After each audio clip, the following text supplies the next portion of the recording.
Yeah, I want to go over a little bit on rope, and actually one simple knot actually. First off, with rope, a lot of people look at the strength. They'll have the breaking strength, the working strength, and the working strength is much less than the breaking strength. That's one thing to consider, but I think people know this, but you have different materials. Now, the one rope I always get is polyester. It's about as strong as nylon, but polyester does not rot in sunlight. Nylon rope is really strong. The problem is it rots in sunlight. Just like nylon thread. If you're going to use outdoor thread, you use polyester. You don't use nylon. Now, I'll tell you the truth, I think a lot of people don't know this kind of crap.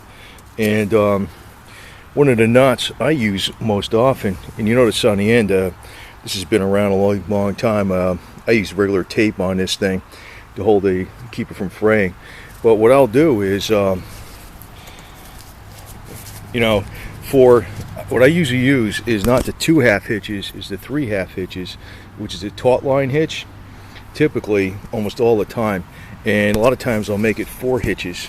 In other words, you go through once, that's 1, 2, right? And then I'll do a third one, right? Like that. Now, some people go under this way. You should go this way, up this way, over the top, the same way you had the other ones. And what happens is when you put it through, of course I'm holding this stupid camera here to my hand. Should use a helmet camera or something, but once you get it through like that, what happens is this rope is locked, and in other words, you could slide it up and down on here by let me just move this back, the camera back. You could slide it up and down.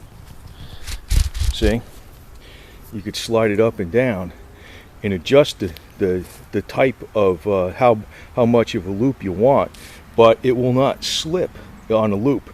In other words, this is what you use for tents. In lieu of having those like plastic things they come with the tents, back in the day you used to use the taut-line hitch.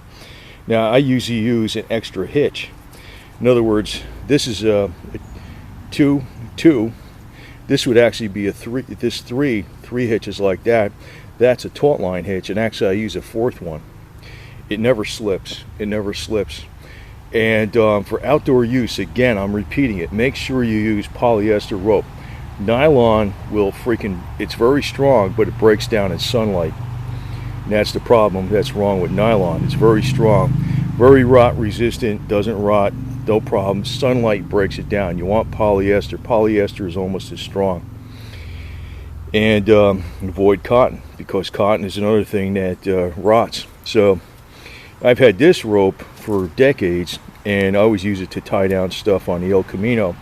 And I typically use this knot to tie stuff down, because when I put it through, I'll show you like on a bed, when I put it through these hooks over here, I'll have to make a loop, and then I'll have to pull it tighter. So that's the knot I use. I think a lot of people don't know this stuff, to tell you the truth. And I know a lot of different knots, like the clove hitch, the bowline hitch, and all that kind of stuff, various knots, but I always use this one all the time. And that's because you're tying down stuff. But like I said, if you're going to get some rope, you want it to last a gazillion years. Make sure you get polyester. Nylon rope will rot to oblivion, and because of the sun. So I just want to point out this quick tip. This is probably the knot I use all the time. There's 50 million knots out there. There's knots out there for, I can go over, like there's one for joining a thick rope to a small rope. Basically, this would be the thick rope. And you would take the small rope, go through this way, come around, and put a loop through. I could show that. There's a lot of different knots, but I always use this one. It's a taut-line hitch, or 3.5 hitches, with an extra hitch on it, so it never slips.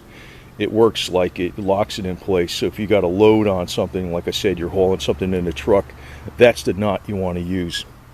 And make sure you don't do it backwards. I'm going to show it again, because So I'm going to screw it up. Basically, you go through with an extra length of rope. You got one notch right there, and I'm holding this camera. It's kind of I should get a different camera set up or something. Then a third one. And some people get confused and they go under the bottom here. You don't. You go over the top. You go over the top, and I know you're probably looking at garbage here, but see the end product. What I mean by going over the top. You see what I'm saying? You go over the top again. So when you come over here, you go over the top. In other words, if you don't do it that way, this thing can go cockeyed. In other words, it's making a straight bunch of loops. And as you pull this, it just grips these loops, grip the rope tighter. But you could still slide it up and down. So you could slide it down real easy. And when I pull it, it doesn't go anywhere. So that's a thing you want to use for like tying stuff down on the truck. Like say for instance you don't have one of those trucker straps or something, you got some rope. That's the knot you want to use. I don't know, I've been doing this I knew this about this knot since I was like 10 years old, and I'm thinking maybe a lot of people don't know this, but it comes in very, very handy. Very handy, like I said, especially when you're tying down loads and stuff, or you want to put up tarps and cover something up and you want to tighten it down. How the hell you do it? That's the knot you want to use. It's a taut-line hitch. The taut-line hitch would just be these 3 hitches. I put an extra one in there so it really doesn't slip. It makes it strong. And again, I'm repeating myself, but it's very important to make sure you use polyester rope for outdoor use. It's rot proof, it's UV proof, and it's almost as strong as nylon. It's very strong rope.